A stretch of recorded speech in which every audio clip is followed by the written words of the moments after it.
ఆశ్చర్యకరుడు, ఆలోచనకర్త, అద్వితీయుడా, నీకే వేలాది స్తోత్రాలు చెల్లిస్తున్నాం తండ్రి ప్రవ్వా.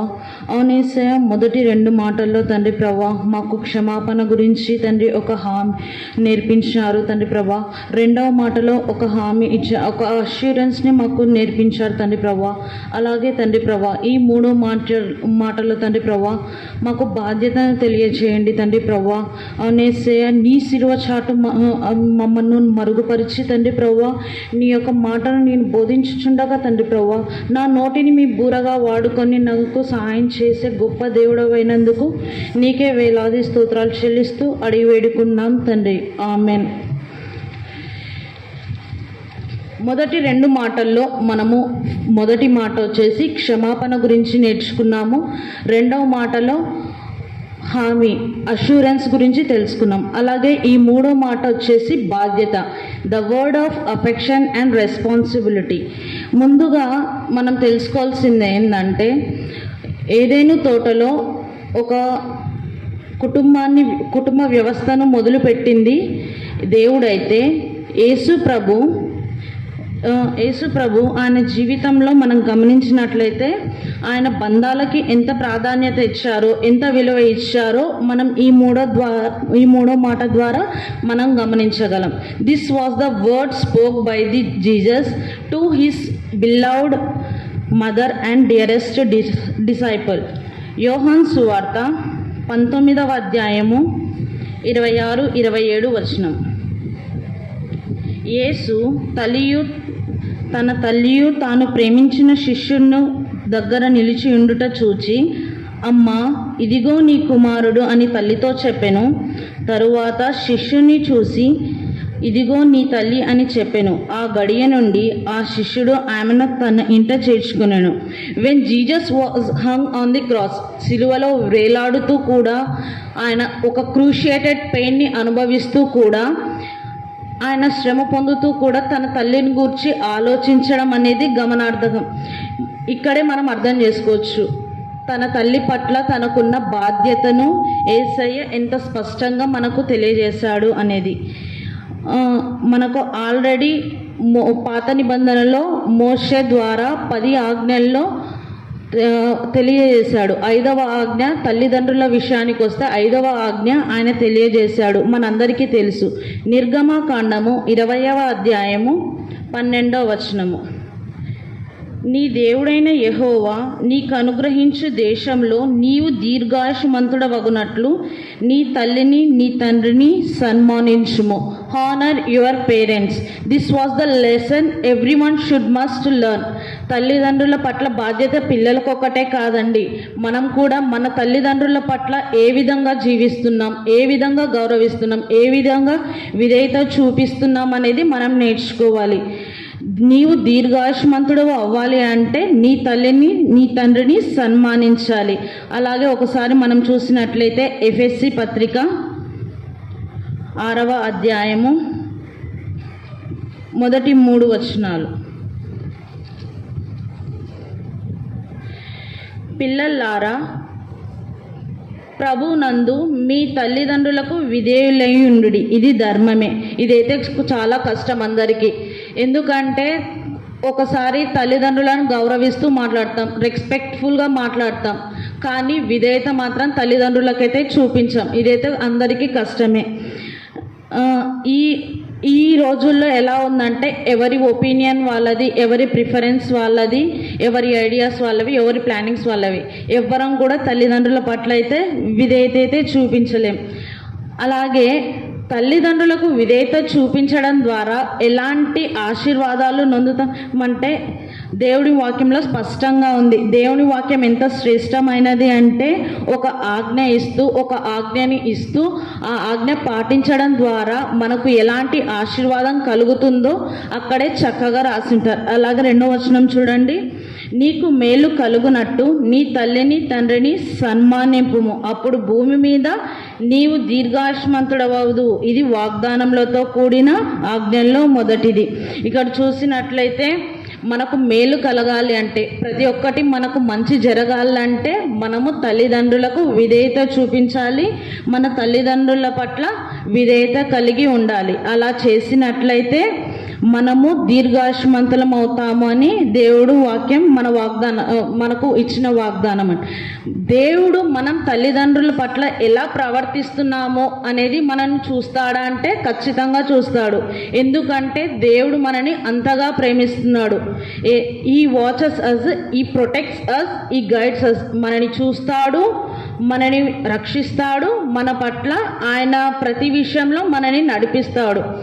ఇలా మనం ఒకసారి చూసుకున్నట్లయితే తల్లిదండ్రుల పట్ల మనం విధేయత చూపించకపోతే ఒక కఠినమైన మాట బైబిల్లో రాసింది. అది యేసు ప్రభు వారు స్వయంగా చెప్పిన మాట. మత్తయి సువార్త 15వ అధ్యాయము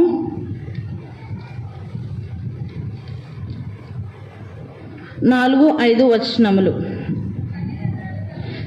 తల్లిదండ్రులను గణపరచనీయము, తండ్రినైనను తల్లినైనను దూషించువాడు తప్పక మరణము పొందవలనని దేవుడు సెలవిచ్చుచున్నాడు. చూసారా, మనము ఏదో ఒకసారి ప్రతిసారి తల్లిదండ్రులను దూషిస్తున్నాం. అది ఏ రీజన్ అయినా అయి ఉండొచ్చు, కానీ ఈ కఠినమైన మాట ద్వారా మనం చూసుకోవాల్సిన తల్లిదండ్రులను దూషించడం ద్వారా ఖచ్చితంగా మరణము పొందుతాము అనేది మాత్రం దేవుడు సెలవిచ్చిన మాట. అలాగే మార్కు సువార్త 17వ అధ్యాయము 12-13 వచనంలో చూద్దాం.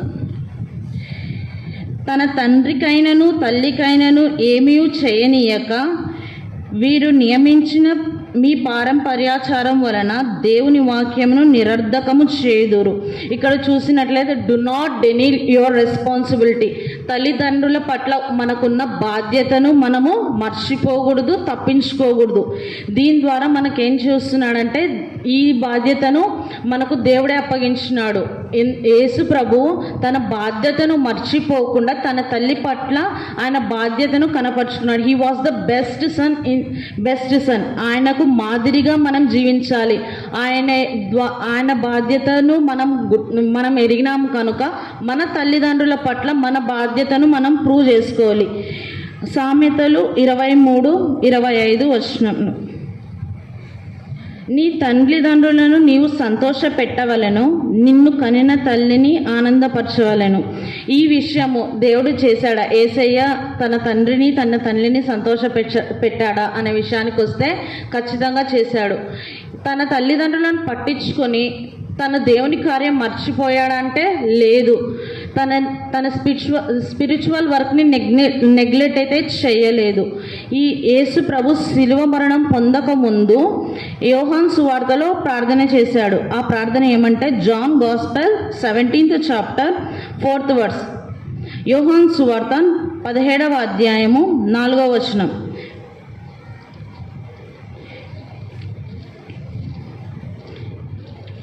చేయుటకు నీవు నాకు ఇచ్చిన పనిని నేను సంపూర్ణంగా నెరవేర్చి భూమి మీదనున్న నిన్ను మహిమపరిచితిని. He finished his work and glorified Father's name in the earth. Spiritual work had been completely fulfilled and physically earthly responsibility has been fulfilled. ఆత్మ సంబంధమైన తన పనిని నెరవేర్చాడు. అలాగే శరీర సంబంధమైన తన ఒక కుమారునిగా తన తల్లి బాధ్యతను కూడా ఆయన నిర్వర్తించాడు. అలాగే మరియ విషయంలో మనం మరియ వేలో ఆలోచిద్దాము.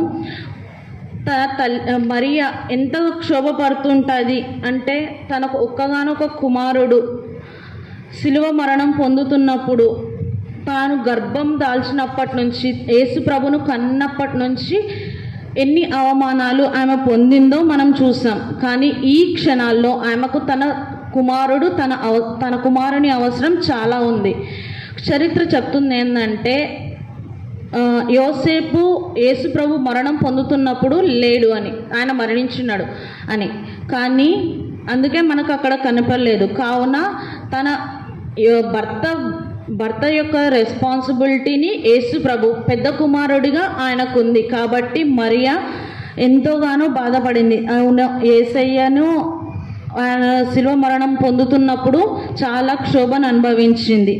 ఒకసారి మనం చూసినట్లయితే ఆయన మరియ తన కుమారుణ్ణి కోల్పోవడం కాకుండా ఎందుకు బాధపడుతుందంటే, ఎంత ప్రేమ గల కుమారుణ్ణి నేను కోల్పోతున్నానే, ఎంత జాలి గల కుమారుణ్ణి నేను కోల్పోతున్నానే, ఎంత బాధ్యత కలిగిన కుమారుణ్ణి నేను కోల్పోతున్నానే అని ఎంత మనసులో ఎంత ఆవేదన పడి. మనం కూడా ఒకసారి మన కుమారుడు తప్పిపోయినాడు అంటే తల్లులు ఎంత బాధపడతారో మనకు తెలుసు.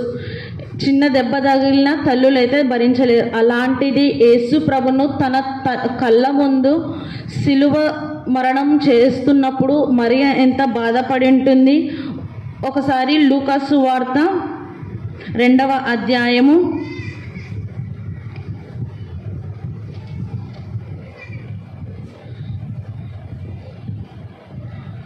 35-36 వచనములు.